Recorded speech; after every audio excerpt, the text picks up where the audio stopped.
Hi there, it's Chris Kramer coming to you today from Miami City Ballet, and I am here once again with Patricia Delgado, and I really wanted to speak to her because she is on the cover of Pointe Magazine. How cool is that? That's really cool. It's amazing. It's a little overwhelming, honestly. It's crazy. Okay, so this is a really big accomplishment. Congratulations, first of all. Thank you. And tell me, how did all of this start? How did you find out you were gonna be on the cover of Pointe Magazine? Well, I guess it was at some point at the end of last season. It's like, you know, just one of those days where you're like, I'm a bad dancer, my body hurts, and why do I do this? Okay, so that's maybe the little voice in your head talking. Everyone knows you're a terrific dancer, but you're having one of those days. One of those days. Okay. And I remember I was looking at the schedule, and someone from the PR came over and was like, Patricia, by the way, nothing's for sure yet, but are you available this summer to fly out to New York to do a photo shoot for Pointe Magazine? And I was like, yeah, I'm available. When do you need me? And she's like, it's actually for the cover. And my mouth was like, huh?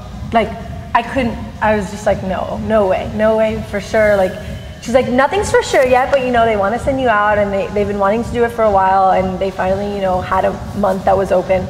And I was just like, I kind of didn't even know where to go. And you had never heard any, like, obviously Pointe Magazine had kind of been following you and had this interest to put you on the cover, but you had no inkling that this was going on. No, it's not even one of those things that you ever really make your dream or make a goal, because I mean, there's so many things that you work on every day. You work on your craft, you work on the ballets, you work on your body, you work on all these things. But it ends up being about the stage and whatever you do on the stage. And, these things are extra bonuses that happen that you don't put your mind to them.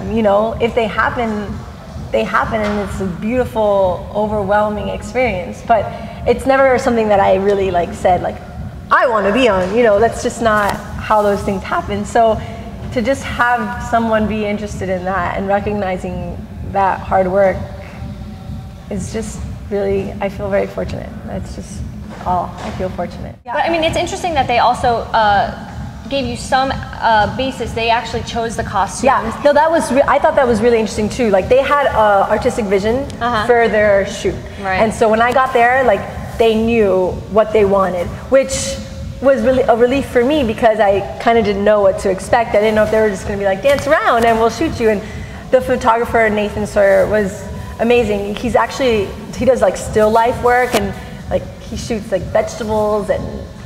Well, you like vegetables. I love that. So I loved his work. I did all this research on him before I even got there, and he just recently started shooting dancers, and he really loves capturing the movement of dancers, and so he was super enthusiastic and very helpful during the shoot, very positive, and all the people I worked with, they did my makeup, they did my hair, they did everything. We're not used to that. We're used to doing everything for ourselves. So it was just such a positive experience and so much fun, actually, that I was just like, if I make it on the cover, if I don't, and whatever the picture is, it was a great experience. So I didn't want to lose sight of what it was all about and get caught up in the pictures, Now, as far as the content and the article, did you know about anything they were going to write about you? Did you know beforehand, or it was a big surprise when you finally got it and got to read it? Well, it was a surprise when I finally read it, definitely. But Robert Gottlieb did the interview, and actually he lives in New York, so when I was in New York, I actually went to his apartment,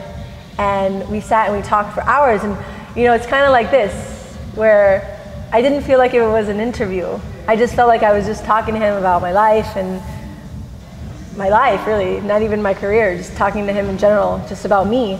And it was beautiful to read the article, because I just feel like, he captured it really exactly how it is, and it hasn't always been easy, and that's the beauty of, looking at your life after it happened, a 10-year span, all kind of bundled up into 1 or 2 pages, that when I read it, I'm like, that is what happened to me, but I never think about those things, so it was just kind of a treat to see it all bundled up in a package, and to hear what Edward said, and my sister, and it's the kind of, you don't hear those things every day, so it was just really touching to know, you know, that people feel that way about you. So I hope it inspires other people to, you know, through the hard times, just keep pushing, and you never know what's gonna happen.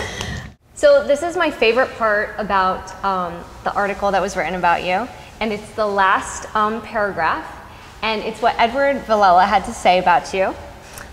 And it's so touching, it almost makes me cry. She comes from Miami. She came through our school. She quickly made a wonderful impression on us and on our audience. She was so appealing, we almost had to hold her back.